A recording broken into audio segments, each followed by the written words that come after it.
Hey YouTubers, welcome to my weekly videos of small engines questions and answers for Friday, October 22nd, 2010, and this is video number 19.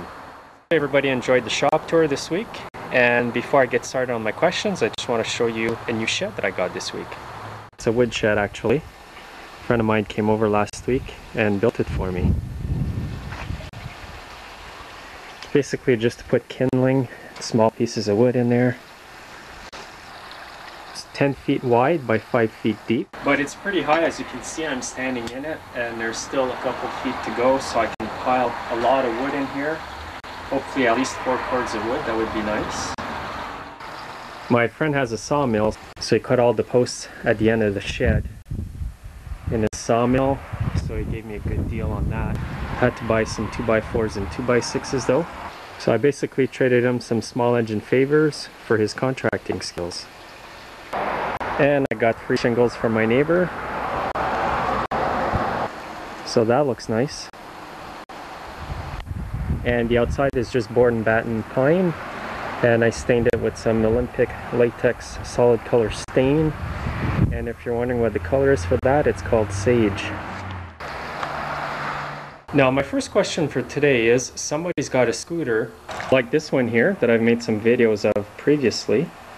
So what he's asking is, if my bike starts up, runs good, and then when I full throttle it, it bogs down, is that too rich or too lean? Or something else completely? Well, what it is if you don't have a carburetor problem, most of the time it's because it's running lean. Therefore, when you throttle up, it's starving for gas, so it's going to bog down. So I'll show you a quick remedy for that. So what you can do is try adjusting the carburetor when the engine's warm. The adjusting screw is right here. Only turn it out in 1/8 increments at a time until when you throttle up, it takes its gas. I've turned in the screw and I'll show you it's going to run lean, it's going to bog down, and then I'll turn it out just to show you what the results are.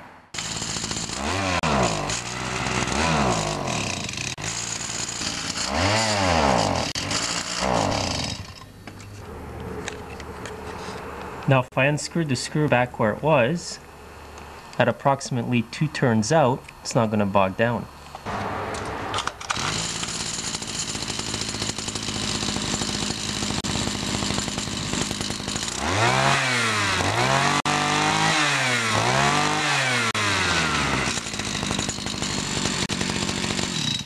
So try that first, unscrew that screw. If you don't have any success, try taking the carburetor apart, maybe replacing the diaphragms, checking all the fuel lines and filter. Also, if you go to my channel and you type in stand-up scooter, you're going to see all the videos I've posted on that scooter there. And I do have one that shows how to rebuild the carburetor, clean it, and also adjust it. I'll put the link below this video so you can access it quickly.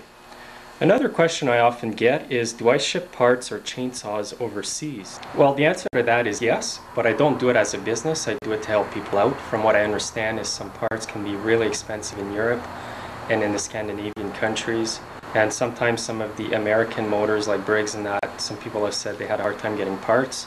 Not too familiar with that, but if anybody needs parts, they'd have to prepay me and I would ship it out to you guys. I've heard of Canadians buying chainsaws here like Husqvarna's and Stihl and shipping them over to Europe and parts of Ireland and England, because apparently the people buying them overseas from guys like me here in Canada still had a better price than if they bought it there. Not too familiar with that, but if you guys want something, just send me the money and the money for shipping as well, and I'll see what I can do for you. Also, I do have a big collection of used parts. I can also get new parts. So if you're not sure if I have a part, just email me, ask me, do you have this old part or what in my junk, and I'll let you know if I got it. I can also ship them anywhere in the world as long as people pay for the shipping and handling. Now another question I often get is people ask me if you can replace the sleeve on 2-cycle engine cylinders. Now for those of you who aren't familiar with what a sleeve is, it's the metal part that's tubular or cylindrical inside the cylinder here. So you can see that the cylinder is made of aluminum, but the sleeve is made of some kind of metal here. And what happens with 2-cycle engines is sometimes you blow the piston, the rings, and what happens is it ends up scratching the cylinder and it's too deep to hone out or to repair. Well, the answer to that question is that I've never been able to get just a sleeve for smaller 2-cycle engines. I know that some people have been able to get sleeves for snowmobile engines, which are bigger two-cycle engines, but I've never been able to find one for the smaller two-cycle engines. 99% of the time you gotta buy the whole cylinder and it comes ready to install like that. And most of the time as well, it's not even worth horning out a cylinder. Also, I've never been able to get oversized piston rings for smaller two-cycle engines. So 99.9% of the time, I end up replacing the cylinder, piston, and the rings as a complete kit. Now the last question today is regarding snowblower tires. Somebody's asking me, how do you repair snowblower tires that keep going flat all the time? I do know that oftentimes people go to use their snowblower and the tire's flat. Well, the best way to repair that is with a tube, because these tires are tubeless. This is just a stem like you'd have on a car rim, and oftentimes what happens is that the tires leak around the rims. Now you can pop the beads if you want on a tire and put a bit of paint inside there, and then when you blow it back up it should make a good seal, but sometimes it could still leak, and in the dead of winter you don't want to have to start messing around with tires. So the best thing to do is take the wheel off. You can either replace it yourself or take it to a car tire shop and they will replace it for you. Go buy a tube, you want to get the size off your tire. This is 4.80-8, meaning it's an 8-inch tube that you're going to need. So go in with this information, buy your tube that matches these numbers, and you're all set. Now I'm sure I'm going to get snowblowers this winter with flat tires. I always do, and I always end up replacing tubes. So what I'll do is when I get a snowblower with flat tires, is I'll make a video on how to repair that at home. Again, I want to thank all you guys for watching.